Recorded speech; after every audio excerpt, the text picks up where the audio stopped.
Good morning students. आज हम लोग बायोलॉजी का चैप्टर नंबर 1 डिस्कस करेंगे।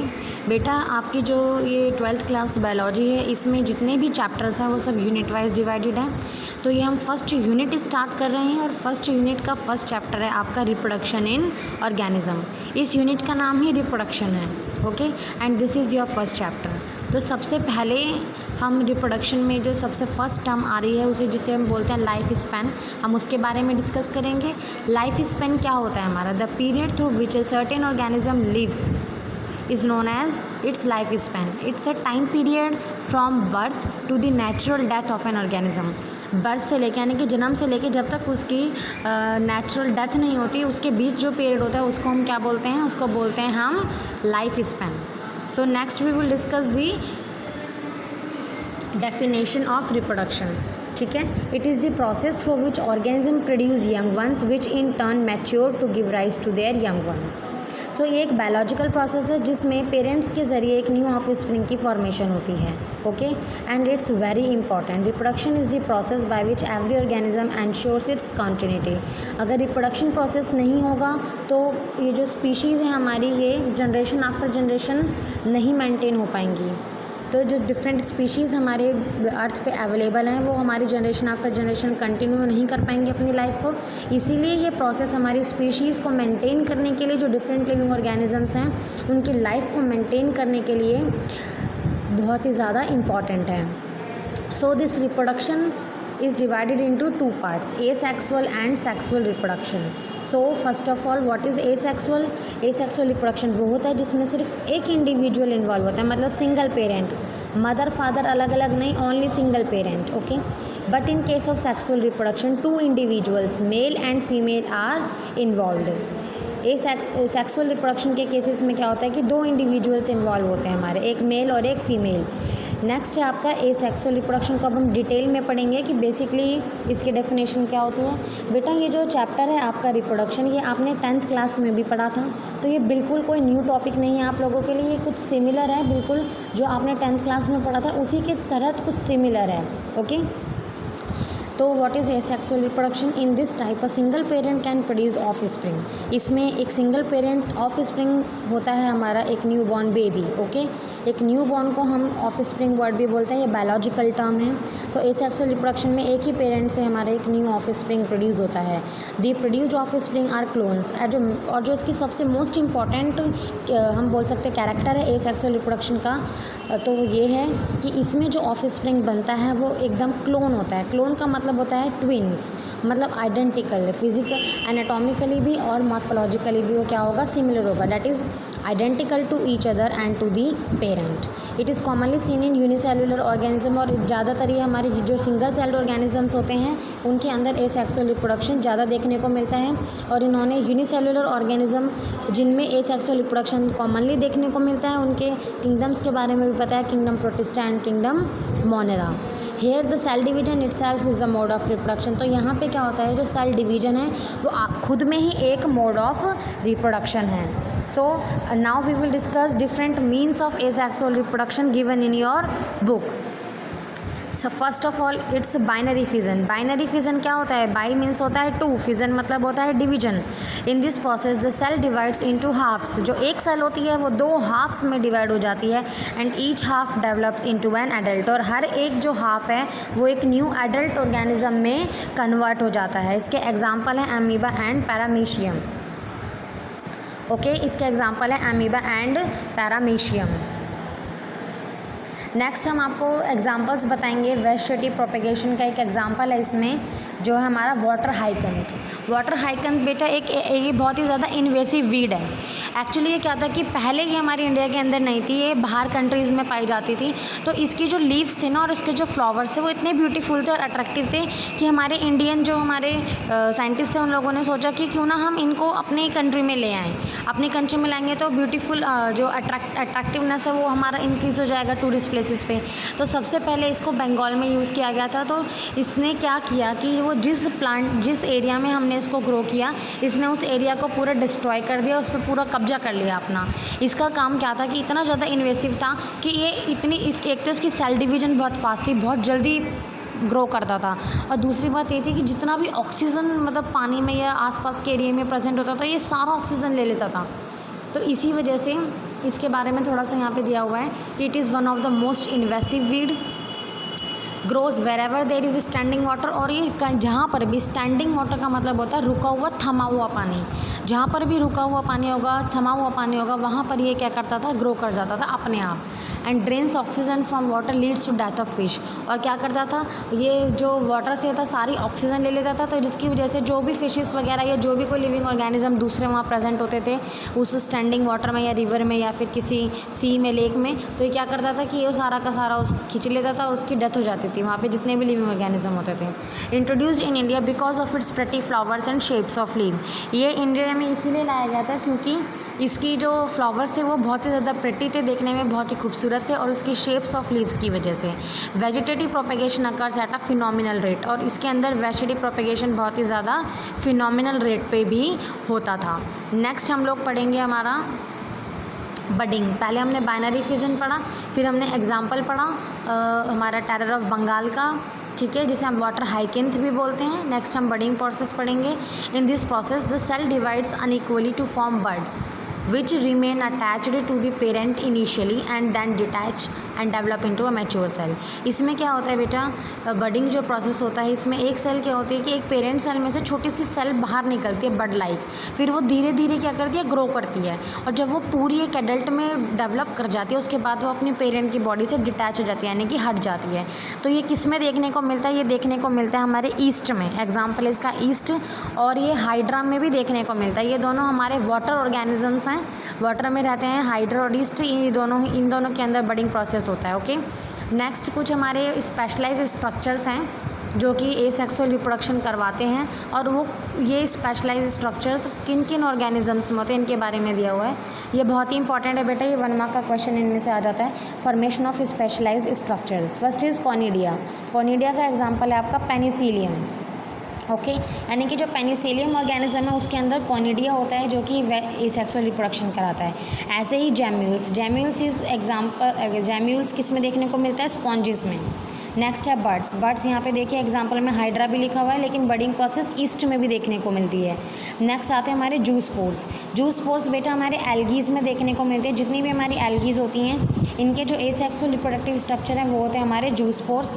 ये माइक्रोस्कोपिक होते हैं, माइक्रोस्कोपिक का मतलब है बहुत ही ज़्यादा छोटे, जिसे हम माइक्रोस्कोप से देख सकें, जिन्हें हम अपने नेकेड आइज से ना देख सकें। और मोटाइल स्पोर्स हैं हमारे, मोटाइल मतलब कि जो मूव कर सकते हैं, ठीक है, मोटाइल का मतलब होता है लोकोमोशन कर सकते हैं, मूवमेंट कर सकते हैं। नेक्स्ट है वेजिटेटिव प्रोपेगेशन, ये बहुत इंपॉर्टेंट है बेटा, इसमें 3 मार्क्स का क्वेश्चन आता है। It means of asexual reproduction in plants, it is a means of asexual reproduction and different structures are capable of giving rise to new plants. अब अलग अलग प्लांट में अलग अलग स्ट्रक्चर होते हैं जो कि पूरा का पूरा एक नया प्लांट बना सकते हैं बिना किसी बीज को यूज़ करे। तो पहला है हमारा रनर। रनर एग्जाम्पल किस में देखने को मिलता है, oxalis and gladiolus. Oxalis and gladiolus के अंदर ये रनर है। रनर एक पार्ट है इस प्लांट का, जिसकी वजह से आप अगर एक रनर उसमें से ले लेते हो और उसको ग्रो कर देते हो, मतलब उसको सॉइल में दबा देते हो, तो उससे एक नया प्लांट ग्रो कर जाएगा। ऐसे ही राइजोम, राइजोम देखने को मिलता है हमारे जिंजर में। ऐसे ही ट्यूबर, ट्यूबर हमारा पोटैटोज़ में, इन्हें आइज़ भी बोलते हैं। और एक हमारा पिस्टिया, ऑफसेट पिस्टिया में देखने को मिलता है। बल्ब ऑनियन में, ऑनियंस को ज़रूरी नहीं है कि आप उसका बीज ग्रो करो। वेजिटेटिव प्रोपेगेशन एक ऐसा मेथड है जिसमें आप बिना बीज के एक नया प्लांट ग्रो करा सकते हो, एंड आज की डेट में ये बहुत ज़्यादा यूज़ किया जाता है एग्रीकल्चरल प्रैक्टिस में। ओके, एक तो क्या होता है कि कम समय में ज़्यादा हमारा प्रोडक्शन हो जाता है और सीड्स की रिक्वायरमेंट नहीं होती, तो ज़्यादा कॉस्टली नहीं पड़ता है ये, इसीलिए आपसे एक क्वेश्चन पूछा जाता है, write down the advantage of vegetative propagation, तो आपको ये सब इसमें लिखने होंगे। नेक्स्ट आता है आपका सेक्सुअल रिप्रोडक्शन। तो यहाँ पे हमारा एसेक्सुअल रिप्रोडक्शन ख़त्म होता है। अब हम सेक्सुअल रिप्रोडक्शन को डिटेल में पढ़ेंगे बेटा। इस चैप्टर में हम सारी बेसिक चीज़ें पढ़ रहे हैं। ओके, तो सेक्सुअल रिप्रोडक्शन क्या है? Sexual reproduction involves formation of male and female gametes in either the same individual और 2 इंडिविजुअल। अब इन्होंने बोला कि सेक्सुअल रिप्रोडक्शन क्या होता है, इसमें फॉर्मेशन होता है मेल और फीमेल गैमेट्स का। वो एक इंडिविजुअल में, यानी कि एक इंसान में, एक ऑर्गेनिज्म में भी हो सकता है और 2 में भी हो सकता है, 2 अलग अलग में भी और एक में भी। These gametes fuse to form zygote which develops into a new individual. तो इस प्रोसेस में क्या होता है कि एक मेल गैमीट होता है, एक फीमेल गैमीट होता है। दोनों ही गैमीट की फॉर्मेशन एक सिंगल पेरेंट में भी हो सकती है और दो अलग अलग मेल एंड फीमेल पेरेंट्स में भी हो सकती है। तो ये बहुत ही इम्पॉर्टेंट है। और सेक्सुअल रिप्रोडक्शन जो होता है वो ज़्यादा, हम कह सकते हैं कि इसकी वैल्यू ज़्यादा है as compare to asexual reproduction, because कि ये स्पीशीज़ मेंटेन करने का सबसे ज़्यादा इम्पॉर्टेंट प्रोसेस है। Okay, it is one of the most important process to maintain the species के सर्वाइवल को भी मेंटेन करने के लिए इम्पॉर्टेंट है। क्योंकि एसेक्सुअल रिप्रोडक्शन में क्या होते हैं कि जो न्यू बेबीज़ होते हैं या फिर जो न्यू ऑफस्प्रिंग्स होते हैं वो बिल्कुल अपने पेरेंट्स के जैसे होते हैं। तो उनकी सारी जितनी भी उनकी स्ट्रेंथ होती है या फिर जितनी भी उनकी रेजिस्टेंट कैपेसिटी होती है वो बिल्कुल अपने पेरेंट्स की तरह होती है। लेकिन बेटा ये जो इकोलॉजी है हमारी, एक्चुअली में इवोल्यूशन जो है, इवोल्यूशन हमारा डे बाय डे हो रहा है। तो हमारे एनवायरमेंटल कैरेक्टर्स चेंज हो रहे हैं, एनवायरमेंटल फैक्टर्स चेंज हो रहे हैं हमारे। तो इसी तरीके से अगर एनवायरमेंट के साथ हम नहीं बदलेंगे तो हम सर्वाइव नहीं कर पाएंगे। ये तो उस चीज़ को अगर हम ध्यान में रखते हैं तो उसके लिए हमारा सेक्सुअल रिप्रोडक्शन ज़्यादा वैल्यू है इसकी as compare to asexual reproduction. Okay, next is offsprings are not identical to each other or to the parents, so sexual reproduction give rise to diversity among living organisms। और एक important point ये भी है कि ये जो sexual reproduction है ये हमें क्या प्रोवाइड करता है, ये डाइवर्सिटी प्रोवाइड करता है, ये स्पीशीज़ डाइवर्सिटी प्रोवाइड करता है, क्योंकि इसके अंदर जो ऑफस्प्रिंग्स होते हैं वो बिल्कुल भी आइडेंटिकल नहीं होते। Okay, all sexually reproducing organisms share a similar pattern of reproduction. जितने भी सेक्सुअली रिप्रोड्यूसिंग ऑर्गेनिजम्स हैं उन सब का जो पैटर्न है रिप्रोडक्शन का वो बिल्कुल सेम है। अब हम ये जो हमारा सेक्सुअल रिप्रोडक्शन है इसमें बेटा 3 फेजेस आते हैं। एक्चुअली अगर मैं बात करूँ कि हम अपनी लाइफ साइकिल की बात करें तो हमारी लाइफ साइकिल के 3 फेजेस हैं। एक होता है आपका, एक मिनट बेटा,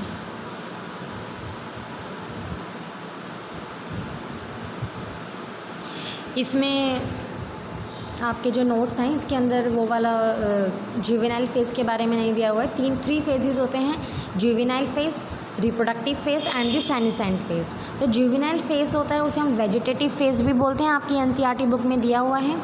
जुवेनाइल फेज़ होता है जब तक एक एडल्ट होने तक मैच्योरिटी नहीं गेन करती कोई भी लिविंग ऑर्गेनिज्म, तब तक का जो फेज़ होता है उस फेज़ को हम बोलते हैं जुवेनाइल फेज़। जुवेनाइल का मतलब क्या होता है कि जो एडल्ट नहीं होते। ओके, और इसी फेज़ को हम प्लांट्स के केसेस में वेजिटेटिव फेज़ भी बोलते हैं। ओके, सो रिप्रोडक्टिव फेज़ ज़्यादा इंपॉर्टेंट है तो इन्होंने इसको थोड़ा डिटेल में बताया हुआ है। सेकेंड फेज़ जो आता है सेक्सुअल रिप्रोडक्शन में या फिर हमारी लाइफ साइकिल में, वो होता है हमारा reproductive, the period in which organism is capable of reproducing sexually. तो ये वो पीरियड है जिस पीरियड के दौरान कोई भी लिविंग ऑर्गेनिज्म सेक्सुअली रिप्रोड्यूस कर सकता है। Easily seen in higher plants when they come to flower. और हायर प्लांट्स में हम देख सकते हैं, आपने देखा होगा कि कोई भी जो प्लांट्स हैं हमारे, वो ये नहीं कि हर 2 महीने बाद या फिर हर 1 हफ्ते बाद वो लोग उनके अंदर फ्लावरिंग होती है। फ्लावरिंग एक पर्टिकुलर टाइम पीरियड में होती है। और फ्लावरिंग हो गई है तो इसका मतलब they are ready for reproduction process. Okay, some plants flower seasonally and some throughout the year. तो कुछ ऐसे प्लांट्स होते हैं जो सीजनली फ्लावरिंग होती है जिनके अंदर, और कुछ ऐसे होते हैं जिनमें पूरे साल फ्लावरिंग चलती रहती है। Few plants exhibit unusual flowering phenomena. तो कुछ ऐसे भी प्लांट्स हैं जिनके अंदर बहुत ही अनोखी सी फ्लावरिंग फिनोमिना देखी जाती है। तो उसके एग्जाम्पल्स हम देख लेते हैं कौन कौन से हैं। पहला एग्जाम्पल है आपका बैम्बू स्पीशीज़। बेटा ये जो बैम्बू स्पीशीज़ होती है इसके अंदर क्या होता है कि फ्लावरिंग पूरी ज़िंदगी में सिर्फ एक ही बार होती है। एक बार फ्लावरिंग होती है और ये बहुत सारे मतलब कि बेसिकली एक ही बार होती है इसके अंदर फ्लावरिंग पूरी लाइफ में। तो यानी कि ये एक ही बार रिप्रोडक्शन प्रोसेस कर सकता है। Okay, next is Strobilanthes kunthiana. यहाँ पे एस के बाद टी भी आना था, आपके नोट्स में टी नहीं लिखा हुआ है। स्ट्रॉबिलैंथस कुंथियाना। नीलकुरंजी जो है ये एक ऐसा फ्लावर है जो हिली एरियाज़ में कर्नाटका, तमिलनाडु, केरला वगैरह में पाया जाता है और ये 12 साल में एक ही बार फ्लावरिंग करता है। अब से पहले 2006 में इसकी फ्लावरिंग हुई थी, 2006 में हुई थी लास्ट इसकी फ्लावरिंग। तो 12 साल में एक बार करता है। तो इसके फ्लावर्स इतने ब्यूटीफुल होते हैं कि एक तरीके से टूरिस्ट अट्रैक्शन भी है कि जब ये फ्लावरिंग होती है तो बहुत से लोग उस स्पेशल फ्लावरिंग को देखने के लिए जाते भी हैं। ओके, नेक्स्ट है in animal sexual reproduction is usually seasonal, और एनिमल्स के अंदर बहुत ही सीजनल देखने को मिलता है कि भाई लिमिटेड पीरियड के लिए होता है। In placental mammals there is occurrence of cyclical changes in the activities of ovaries and accessory ducts as well as hormones. और जो प्लेसेंटल एनिमल्स है like human beings, monkeys and apes, इनके अंदर कुछ साइक्लिकल चेंजेस होते हैं हमारी ovaries जो होती हैं फीमेल्स के अंदर उनमें, और accessory ducts as well as hormonal changes होते हैं। तो सेक्सुअल रिप्रोडक्शन को प्लेसेंटल मैमल्स जो होते हैं हमारे उनमें हार्मोन्स भी कंट्रोल करते हैं और हमारी साइक्लिकल चेंजेस भी होती हैं हमारी बॉडी में। तो लास्ट जो फेज़ आता है हमारा सेक्सुअल रिप्रोडक्शन का वो आता है हमारा senescent phase. It is the end of reproductive phase, ये हमारा एंड है रिप्रोडक्टिव फेज़ का। Old age ultimately leads to death and after death a person usually enters into the stage of death. After the senescent phase the death comes. Okay, इसके बाद इन्होंने बताया all organism pass through 2 stages. यहाँ पे इन्होंने बता रखा है कि जुवेनाइल फेज़ और वेजिटेटिव फेज़ के बारे में यहाँ पे इन्होंने डिस्कस किया है। तो पहला जो है हमारा वो जुवेनाइल फेज़ है, जैसे मैंने आपको पहले बताया, it's a period of growth and maturity of an organism. It's a period of growth and maturity. Non reproductive होते हैं, इस टाइम पे इस फेज़ के बीच में कोई भी ऑर्गेनिज्म रिप्रोडक्शन नहीं कर सकता। ओके, और इसी फेज़ को जुवेनाइल फेज़ को ही हम वेजिटेटिव फेज़ भी बोलते हैं। यहाँ पे इन्होंने वेजिटेटिव फेज़ और रिप्रोडक्टिव फेज़ लिखा हुआ है, ये गलत है। रिप्रोडक्टिव फेज़ अलग है, वेजिटेटिव फेज़ हमारे जुवेनाइल फेज़ को ही कहते हैं प्लांट्स में। In non-primate mammals like rats, sheep, dogs, cows and tigers, the cyclic changes in the activities of the ovaries and the oviduct is called ओस्ट्रोसाइकिल। 2 cycles के बारे में है, एक तो ओस्ट्रोसाइकिल है, एक आपकी मेंस्ट्रुअल साइकिल है। ओस्ट्रोसाइकिल जो है ये काफ़ी इंपॉर्टेंट है बेटा, इसके ऊपर 1 मार्क का क्वेश्चन और कभी कभी इन दोनों साइकिल्स के बीच में डिफरेंस भी पूछ लेते हैं बोर्ड्स में। ओके, नॉन प्राइमेट एनिमल्स जो हैं मतलब कि जो ब्रेस्ट फीडिंग नहीं कराते हैं, actually it's not about breast feeding. Non primate animals mammals हैं हमारे, जैसे कि rat, sheep, dogs, cause and tigers, इनके अंदर जो साइक्लिक चेंजेस होती है ओवरीज में वो उसको हम ऑस्ट्रोसाइकिल बोलते हैं। और प्राइमेट्स में जो होती है जैसे कि मंकीज़, एप्स एंड ह्यूमंस, वहाँ पे हम बोलते हैं इसको मेंस्ट्रुअल साइकिल। ओके, अब हम 2 चीज़ें के बारे में और पढ़ेंगे, एक कॉन्टिन्यूस ब्रीडर्स है, एक हमारा सीजनल ब्रीडर्स। कुछ मैमल्स ऐसे होते हैं जो कि पूरे रिप्रोडक्टिव फेज़ के दौरान किसी भी टाइम पे रिप्रोडक्शन प्रोसेस कर सकते हैं, तो उनको हम बोलते हैं कॉन्टिन्यूअस ब्रीडर्स। लेकिन कुछ ऐसे होते हैं जो कि सिर्फ एक फेवरेबल सीजन्स में ही रिप्रोडक्शन प्रोसेस करते हैं, मतलब रिप्रोडक्टिव फेज़ तो चल रहा है लेकिन उसमें भी कुछ पर्टिकुलर टाइम होगा, कुछ पर्टिकुलर सीज़न होगा जिसमें उनका रिप्रोडक्शन प्रोसेस वो कर पाएंगे। Okay, so this is all about the reproduction. ये आपके रिप्रोडक्शन का इंट्रोडक्शन कह सकते हो उसको, ये फर्स्ट चैप्टर का डिटेल है। और इसके नेक्स्ट जो है मैंने नेक्स्ट वीडियोस में अपलोड कर दिया है, आप लोग वहाँ से पढ़ सकते हैं जो इवेंट्स हैं सेक्सुअल रिप्रोडक्शन के। ओके बेटा।